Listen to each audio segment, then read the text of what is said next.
وذكر فإن الذكرى تنفع المؤمنين.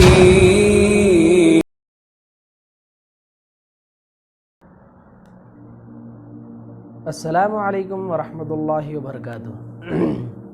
الحمدللہ رب العالمین والصلاة والسلام علی رسولہ الکریم، اما بعد فاعوذ باللہ من الشیطان الرجیم. بسم اللہ الرحمن الرحیم.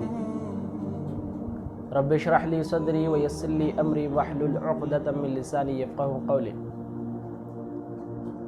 وقال رضی اللہ عنہم ورضوا عنہ. قابل احترام میرے پیارے اسلامی بھائیوں،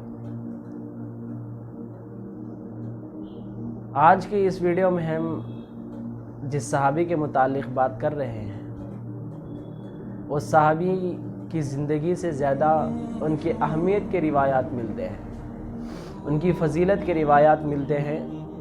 ان کی فضیلت بہت ہی زیادہ اللہ کے رسول کی زندگی میں تھی.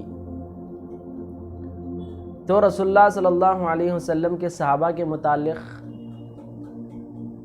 اگر ان کی فضیلت بتائیں تو مکمل عام صحابہ ہی وہ ہستیاں تھیں جو اللہ کے پیارے نبی صلی اللہ علیہ وسلم کی جان کی حفاظت کرتے تھے. اور یہ وہ ہستیاں ہیں جو اللہ تبارک و تعالیٰ آسمانوں سے ان سے راضی ہو گیا اور یہ اللہ سے راضی ہو گئے. اور یہ وہ ہستیاں ہیں جو ساری دنیا میں اپنے گھر و بار چھوڑ کر دین اسلام کی تبلیغ کے لیے چل پڑے. یہ وہ ہستیاں ہیں جن کے جان سے اور جن کے مال سے اسلام آج تک ہم تک پہنچا، اور الحمدللہ آج ہم اسلام میں مسلمانوں کی حیثیت سے گزار رہے ہیں. اللہ تبارک و تعالیٰ ان پر لاکھوں کروڑوں رحمت نازل فرمائے، آمین. جس صحابی کے متعلق آج ہم بات کر رہے ہیں، ان کی اہمیت کے لیے بتاتا چلوں کہ رسول اللہ صلی اللہ علیہ وسلم نے خواب میں دیکھا کہ وہ صحابی فرشتوں کے ساتھ جنت میں اڑ رہے ہیں. اللہ تبارک و تعالیٰ سارے صحابہ میں سے اس صحابی کو جس طرح پرندوں کو پر ہوتے ہیں، بازو ہوتے ہیں، اس طرح اللہ تبارک و تعالیٰ نے بازو دے کر رکھا تھا. یہ جنت میں فرشتوں کے ساتھ اڑتے ہیں، جہاں چاہتے ہیں وہ جاتے ہیں. یہ وہ صحابی ہیں جو رسول اللہ صلی اللہ علیہ وسلم نے کہا کہ تم میرے آل میں سے ہو، میرے خاندان میں سے ہو. اور یہ وہ صحابی ہیں جسے اللہ کے رسول نے زیادہ چاہتے تھے. علی المرتضیٰ رضی اللہ عنہ، ان کے بڑے بھائی کی حیثیت سے بھی ان کی اہمیت اور فضیلت ہے. اور ایک فضیلت اہمیت ان کی یہ ہے کہ رسول اللہ صلی اللہ علیہ وسلم نے زندگی میں کئی مرتبہ ان سے کہا کہ اے صحابی تم میری مشابہت میں ہو، میرا چہرہ اور آپ کا چہرہ ایک جیسا نظر آتا ہے. تو رسول اللہ صلی اللہ علیہ وسلم کی مشابہت رکھنے والے صحابی کی بہت ہی زیادہ اہمیت رہی، قابل رشک بات رہی. رسول اللہ صلی اللہ علیہ وسلم کسی صحابی کو زندگی میں ایک لقب دیا کرتے تھے جس سے وہ ساری زندگی خوش رہا کرتے تھے، اور اسی لقب سے ساری امت میں وہ مشہور ہوتے، صحابہ کے درمیان مشہور ہوتے. تو اسی طرح اس صحابی کو اللہ کے رسول صلی اللہ علیہ وسلم نے 3 لقبیں دیے تھے. کتنی قابل رشک بات ہے کہ 3 لقبیں اللہ کے رسول نے دیے تھے. پہلا لقب تھا ابو المساکین، کہ مسکینوں کے باپ، یعنی مسکینوں سے بہت زیادہ محبت کرتے تھے اور بہت زیادہ خرچ کیا کرتے تھے. بتایا جاتا ہے کہ ابو ہریرہ سے روایت ہے کہ ابو ہریرہ کو جب زیادہ بھوک لگتی تھی، رسول اللہ صلی اللہ علیہ وسلم کو جب زیادہ بھوک لگتی تھی اور گھروں میں کچھ نہیں تھا، تو یہی وہ صحابی ہیں جو اپنے گھر کو لے کر جاتے اور اللہ کے رسول اور صحابہ اکرام کو جو میسر تھا وہ کھلاتے تھے. ابو المساکین کا ایک لقب ملا. دوسرا لقب جو اللہ کے رسول نے دیا، ذوالجناح، اے پروں والے. اللہ کے رسول نے خواب میں دیکھے تھے کہ صحابی پروں کے ساتھ اڑ رہے ہیں، فرشتوں کے ساتھ اڑ رہے ہیں، تو ان کو ذوالجناح کا لقب بھی دیا گیا. اور ایک تیسرا لقب جو اللہ کے رسول نے اس صحابی کو دیا اور اسی لقب سے وہ زیادہ مشہور ہیں، وہ طیار ہیں، کہ بہت ہی تیزی سے اڑنے والا. تو یہ شہید کے مقام پر بہت ہی تیزی سے آگے بڑھے، انہوں نے شہید ہو گئے. تو اس وجہ سے رسول اللہ صلی اللہ علیہ وسلم نے ان کو تیسرا لقب الطیار دیا. اور یہ وہ صحابہ میں سے ہیں جن کی فضیلت کے لیے رسول اللہ صلی اللہ علیہ وسلم نے پیشانی پر بوسہ دیا ہے. تو اللہ کے رسول نے بہت چند صحابہ کو پیار اور بوسہ کیا ہے، تو یہ ان صحابہ میں سے شمار ہوتے ہیں جن کو اللہ کے رسول نے پیشانی پر بوسہ دیا ہے۔ اتنا ہی نہیں، یہ سابقون الاولین میں شمار ہوتے ہیں جن کی فضیلت قرآن میں بھی ہے، اور رسول اللہ صلی اللہ علیہ وسلم کے پاس سابقین الاولین کی بہت ہی زیادہ فضیلت رہی۔ اور یہ وہ صحابی ہیں جن کی فضیلت کے لیے اور ایک بات یوں بتائی جاتی ہے کہ نجاشی بادشاہ جو عیسائی تھا، ان کی دعوت پر اسلام قبول کر لیا۔ ایک بادشاہ، ایک عام آدمی کے دعوت پر اسلام قبول کرنا، یہ ان کے لیے قابل رشک بات ہو گئی، فضیلت والی بات ہو گئی۔ اس طرح جس صحابی کے بارے میں آج ہم بات کرنے ہیں وہ جعفر بن ابی طالب رضی اللہ عنہ ہے۔ جعفر رضی اللہ عنہ، ان کو جعفر الطیار بھی کہا جاتا ہے، جعفر ابو المساکین، جعفر ذو النجاح، الطیار کے نام سے بہت مشہور ہے۔ جعفر الطیار رضی اللہ عنہ، جو کہ علی بن ابی طالب کے 10 سال بڑے جعفر بن ابی طالب بڑے بھائی ہیں، اور ان سے بڑے عقیل ایک ان کے بڑے بھائی ہیں، عقیل۔ اس طرح ان کی فضیلت کے لیے بہت ہی روایات ہیں۔ اگر ہم ان کی زندگی کے متعلق معلومات حاصل کریں تو ان کی پیدائش ہجرت سے 30 پر 4 سال قبل ہوئی، ہجرت سے مکمل 30 پر 4 سال قبل ان کی پیدائش ہوئی، اور اگر ہم عیسوی کی بات کریں تو 580 پر 9 عیسوی میں مکہ میں ان کی پیدائش ہوئی۔ ان کی پیدائش عام ہوئی، رسول اللہ صلی اللہ علیہ وسلم نبی نہیں تھے، عام زندگی گزار رہے تھے، اور یہ سلیم الفطرت تھے۔ جیسا ہی رسول اللہ صلی اللہ علیہ وسلم کو نبوت کا تاج پہنایا گیا، نبی بنایا گیا، تو رسول اللہ صلی اللہ علیہ وسلم نے اول موقع پر جن لوگوں کو دعوت دی اور مسلمان ہو گئے، سابقون الاولین جن کو کہا جاتا ہے، ان میں سے جعفر بن ابی طالب بھی ہیں۔ اسلام سے قبل ان کی زندگی عام تھی، مگر یہ بہت ہی باعزت اور سلیم الفطر صحابی تھے، اس وجہ سے کہ اسلام جیسا ہی قبول کیا، اللہ کے رسول نے ان کو قائد اور لیڈر بنا دیا۔ تو یہ اس بات کی دلیل ہے کہ یہ بہت ہی باحکمت اور باعزت سمجھدار صحابی تھے۔ تو دارالارقم وہ ارقم بن ارقم کا گھر ہے، جس میں رسول اللہ صلی اللہ علیہ وسلم ریویٹ یعنی جو سابقون الاولین صحابہ ہیں ان کو گھر بلا کر جاتے تھے اور وہاں پر شریعت کا علم دیتے تھے۔ تو دارالارقم شروع ہونے سے پہلے جو صحابہ اسلام قبول کیے ان میں سے جعفر بن ابی طالب رضی اللہ عنہ۔ جعفر بن ابی طالب رضی اللہ عنہ کو جیسا ہی اللہ کے رسول نے دعوت دی، اسلام قبول کر لیا، 30 پر 4 سال یا 30 پر 5 سال کی عمر میں انہوں نے اسلام قبول کیا اور دارالارقم میں انہوں نے تعلیم حاصل کی۔ اور اس کے ساتھ ساتھ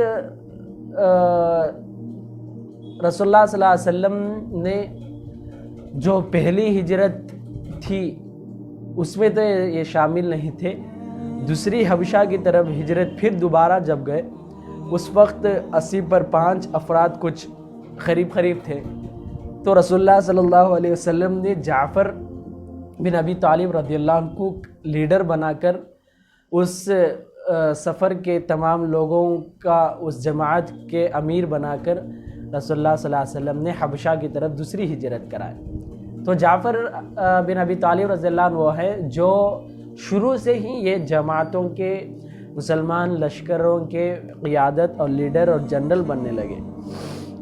اسلام قبول کرنے کے بعد پہلا ان کا ایک کارنامہ وہ ہجرت حبشہ کی طرف ہجرت کر کے پہنچے۔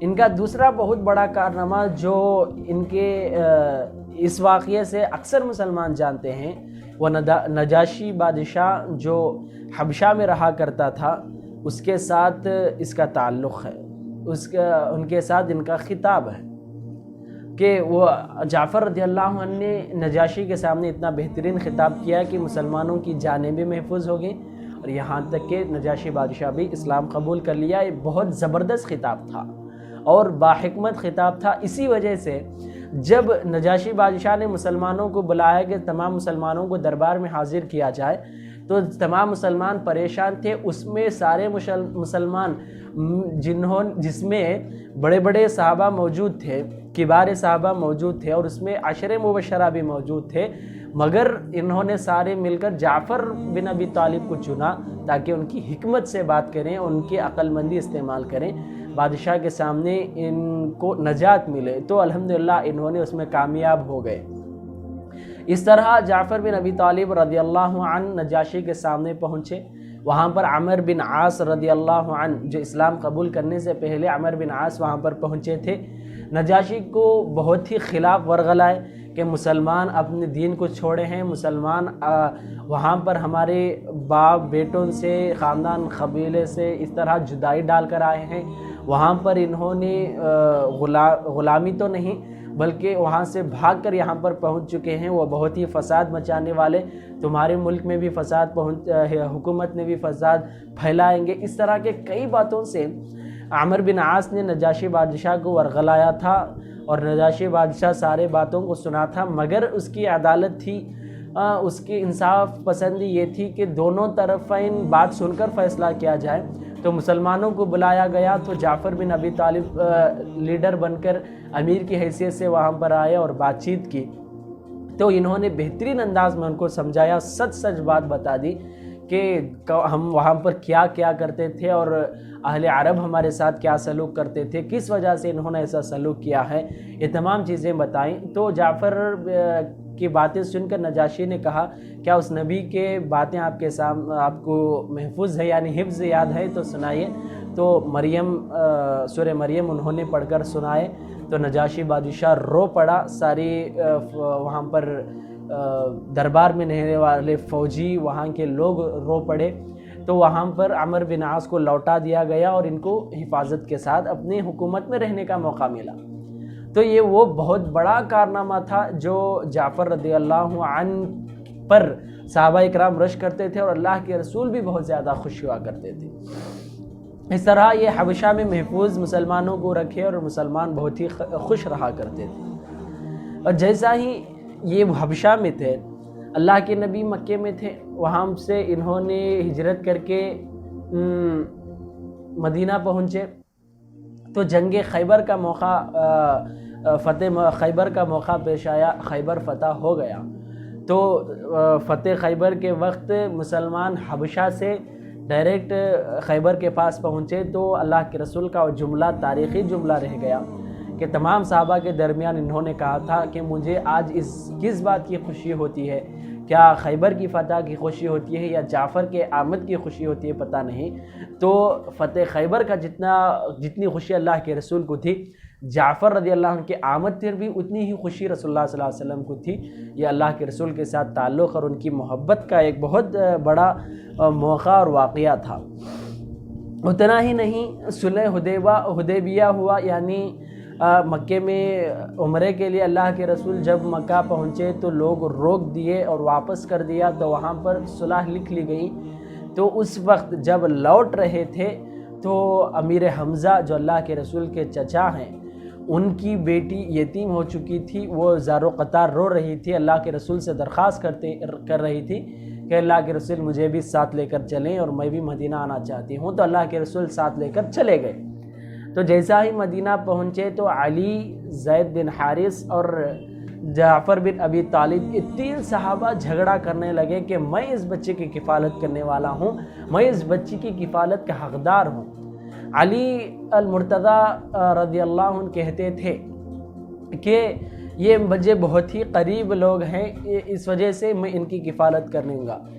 اور زید بن حارثہ کہتے تھے کہ امیر حمزہ میرے بھائی ہیں، اس وجہ سے کہ مدینہ پہنچنے کے بعد زید بن حارثہ اور امیر حمزہ کو بھائی چارگی اللہ کے رسول نے کی تھی، تو اس وجہ سے میرے بھائی ہیں، میں ان کی کفالت کروں گا۔ اور جعفر بن ابی طالب نے کہا کہ میری بیوی، میری اہلیہ اس بچی کی پھوپھی ہوتی ہے، تو اس وجہ سے میں بہت ہی قریب ہوا کرتا ہوں، جس کی کفالت کا حقدار ہوں۔ تو اللہ کے رسول نے جعفر بن ابی طالب رضی اللہ عنہ کے حق میں ان کی کفالت کو واضح کر دیا، ان کی کفالت میں بھیج دیا، اس وجہ سے کہ پھوپھی ماں کی حیثیت، ماں کا مقام رکھتی ہے۔ تو اس وجہ سے اللہ کے رسول نے امیر حمزہ رضی اللہ عنہ کی بیٹی کو جعفر رضی اللہ عنہ کی کفالت میں پرورش کرنے کا موقع نصیب کیا۔ تو اس کے بعد اگر ہم جنگوں کے متعلق بات کریں تو جعفر بن ابی طالب رضی اللہ عنہ بدر میں بھی انہوں نے موقع لیا اور احد میں بھی انہوں نے موقع لیا اور کئی معرکوں میں انہوں نے موقع لیا جو سریے کہتے ہیں، صحابہ اکرام جا کر لڑتے تھے۔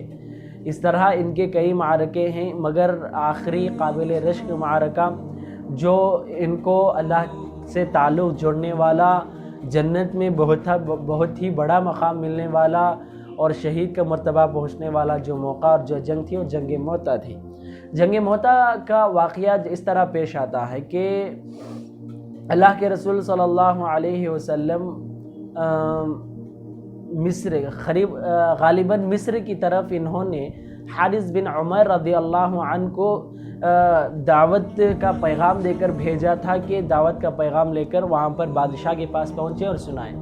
تو سفر کے درمیان ایک قبیلہ جو مقام موتا پر رہتے تھے، وہ قبیلہ وہاں پر اس قائد رسول کو پکڑ لیا اور انہوں نے اسے قتل بھی کر دیا، یعنی عمر بن حارث بن عمر کو انہوں نے قتل کر دیا۔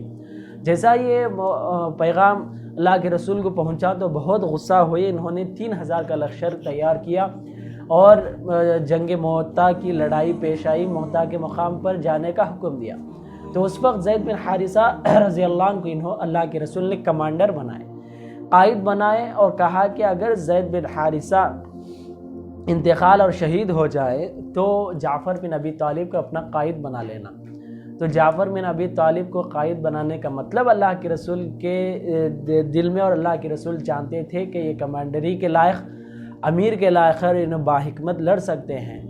اور اس کے ساتھ اللہ کے رسول نے بھی کہا کہ اگر جعفر بھی انتقال ہو جائیں تو عبداللہ بن رواحہ کو بنا لینا، اور اس کے بعد تینوں کا انتقال ہونے کے بعد جس کو آپ چاہتے ہیں اپنا امیر اور اپنا قائد بنا لینا۔ تو یہ وہاں پر پہنچے تو زید بن حارثہ رضی اللہ عنہ نے اپنے تینوں کمانڈروں کے ساتھ انہوں نے مشورہ کیا کہ سامنے دشمنوں کی تعداد 2 لاکھ ہے اور ہماری صرف 3000 ہے، تو کیا کیا جائے؟ کیا ہم جنگ لڑیں یا خط بھیج کر اور تعداد کو منگوائیں؟ تو اکثر صحابہ کا جوش اور جذبہ یہ تھا کہ ہم اللہ کی راہ میں ٹوٹ پڑے اور ان سے ڈٹ کر مقابلہ کریں، تو انہوں نے ٹوٹ کر آگے بڑھے۔ تو زید بن حارثہ رضی اللہ عنہ پہلے وہ شہید تھے، اس کے بعد دوسرے کمانڈر جعفر بن ابی طالب رضی اللہ عنہ ہیں۔ جعفر بن ابی طالب کا بہت ہی انوکھا واقعہ تھا جنگ موتا کے وقت، اس وجہ سے کہ جنگ موتا میں جعفر بن ابی طالب کمانڈر تھے، جس کی حیثیت سے یہ اپنا جھنڈا جو اسلامی لشکر کا جھنڈا تھا یہ اٹھا کر کھڑے ہوئے تھے۔ جب تک جھنڈا باقی رہے گا اس کا مطلب یہی ہے کہ فوج کے امیر زندہ ہیں اور یہ ہمت سے لڑ رہے ہیں۔ تو جعفر رضی اللہ عنہ جیسا جھنڈا اٹھا کر لڑ رہے تھے، ایک دشمن سامنے آیا اور سیدھے ہاتھ کو قتل کر دیا، شہید کر دیا، ہاتھ ٹوٹ کر الگ پڑ گیا۔ مگر جعفر رضی اللہ عنہ ہار نہیں ماننے والے تھے، اپنے دوسرے ہاتھ سے انہوں نے جھنڈا اٹھایا اور بلند کیا تو ہمت سے آگے لوگ بڑھ رہے تھے۔ وہی دشمن جعفر رضی اللہ عنہ کا دوسرا بازو بھی کٹ کر دیا، یہ ہاتھ بھی مکمل الگ ہو کر کٹ کر گر گئے، مگر جعفر رضی اللہ عنہ ہاتھ نہیں ہارے۔ جو بازو کٹے تھے، 2 چھوٹے کٹے ہوئے بازوؤں سے اور گردن کے سہارے سے انہوں نے جھنڈے کو بلند کیا، جس کی وجہ سے پھر کمانڈری کی حیثیت سے کمانڈر رہے، فوج آگے بڑھتی رہی۔ مگر سامنے والا دشمن بے رحم اور بہت ہی بری اخلاق والا تھا کہ اس نے ایک تلوار چلائی کہ جسم کے 2 ٹکڑے ہو چکے اور جسم کو اس نے مکمل 4 ٹکڑوں میں الگ الگ کر دیا۔ تو جعفر بن ابی طالب رضی اللہ عنہ کا انتقال ہو گیا، وہاں پر ان کی شہادت اور شہید ہو گئے اور رسول اللہ کے پاس پہنچ گئے۔ اور اس شہادت پر اللہ کے رسول صلی اللہ علیہ وسلم نے خواب میں دیکھا تھا کہ وہ جنت میں جو اپنے 2 بازو کٹ چکے ہیں، اللہ نے ان کو 2 بازو کی جگہ 2 پر دیا ہے، وہ پرندوں کی طرح فرشتوں کے ساتھ اڑتے ہیں، گھومتے ہیں، جنت میں جہاں چاہے وہ جاتے پھرتے ہیں۔ تو اللہ کے رسول خوش تو ہوئے، مگر ان کے شہید کا وقت اور پیغام سن کر اللہ کے رسول نے بہت زیادہ رو پڑے۔ اور آخرکار عبداللہ بن رواحہ کا انتقال ہوا اور خالد بن ولید رضی اللہ عنہ مسلمانوں کی فوج کو بچا کر اللہ کے رسول کے پاس مدینہ پہنچ گئے۔ جیسا ہی جعفر بن ابی طالب کی شہید کا اللہ کے رسول کو پیغام پہنچا تو اللہ کے رسول نے ان کی بیوی کے پاس پہنچے، اسماء بنت عمیس، جو ان کو چھوٹے چھوٹے دو بچیاں تھیں، تو اللہ کے رسول نے ان کو بلایا اور اپنے زانوں پر بٹھا کر زاروں قطار رونے لگے، اور ان کی بیوی بھی، اہلیہ بھی بہت زیادہ رونے لگیں۔ تو اس وقت ان کے شہید کے وقت ان کو بھی اور سارے صحابہ کو ایک خواب اللہ کے رسول نے سنایا کہ اس طرح جعفر جنت میں اڑ رہے ہیں، فرشتوں کے ساتھ ان کا گھومنا ہوتا ہے۔ اللہ تبارک تعالیٰ ان کو بہت ہی بہترین مقام عطا کیا ہے۔ اس کا مطلب اللہ ان کے شہادت سے بہت زیادہ خوش ہوا، ان کو بہت ہی بہترین مقام جنت میں نصیب کیا۔ اس طرح ان کے جنگ کے موقع ان کی شہادت کا موقع تھا۔ اخلاق کی بات کریں تو ابو المساکین ان کا لقب دیا گیا تھا، وجہ یہ تھی کہ بہت زیادہ سخاوت کرتے تھے، جو بھی مسکین، غریب، محتاج لوگ تھے ان کو آگے بڑھ کر جعفر رضی اللہ عنہ مال خرچ کرتے تھے۔ اب محبت کی بات کریں تو رسول اللہ صلی اللہ علیہ وسلم سے ان کا بہت زیادہ محبت تھی۔ محبت میں ایک بہت بڑی مثال اللہ کے رسول نے ان کے پیشانی پر بوسہ کیا تھا، یہ محبت کی بہت بڑی دلیل تھی۔ ان کے آمد پر رسول اللہ صلی اللہ علیہ وسلم دلی خوشی محسوس کرتے تھے۔ اور اطاعت کی بات کریں تو صحابہ کی صفت یہی رہی کہ سمعنا واطعنا، تو جعفر رضی اللہ عنہ اللہ کے رسول کی ہر بات کو ماننے، اطاعت اور اتباع میں کبھی پیچھے ہٹنے والے نہیں تھے۔ ان کے اخلاق کے بعد خاندان کی بات کریں تو ابو طالب ان کے باپ رہے، ابو طالب ان کے باپ رہے، اور فاطمہ بنت اسد ان کی ماں ہیں۔ ان کی بیوی اسماء بنت عمیس ہیں، جو سابقون الاولین، جو 18 عورتیں اسلام جو قبول کی تھی، حبشہ کی طرف ہجرت کی تھی۔ اسماء بنت عمیس ان عورتوں میں سے ایک ہیں جو سب سے پہلے سابقون الاولین میں سے اسلام قبول کی تھی اور اپنے شوہر کا مکمل ساتھ دیتے ہی تھی۔ ان کے مکمل 5 بھائی بہن ہیں، اس میں سے علی بن ابی طالب رضی اللہ عنہ بھی ایک چھوٹے بھائی تھے۔ اس طرح ان کا خاندان رہا۔ ان کی خاتمے کی بات کریں تو جنگ موتا 8 ہجری میں پیش آئی، تو 8 ہجری میں ان کا انتقال ہوا اور 652 میں عیسوی میں ان کا انتقال ہوا۔ یہ چند بنیادی معلومات رہے جعفر بن ابی طالب کے متعلق۔ ان بنیادی معلومات کو یاد رکھیں اور اپنے بھائیوں کو بھی بتائیں، اور اپنے اندر خاص طور پر صحابہ کرام جیسی محبت، اطاعت اور ان کے جیسا جذبہ اپنے اندر پیدا کریں۔ اللہ سے دعا ہے کہ اللہ تعالیٰ ہم سب کو نیک ہدایت نصیب فرمائے، آمین۔ والسلام علیکم ورحمۃ اللہ وبرکاتہ۔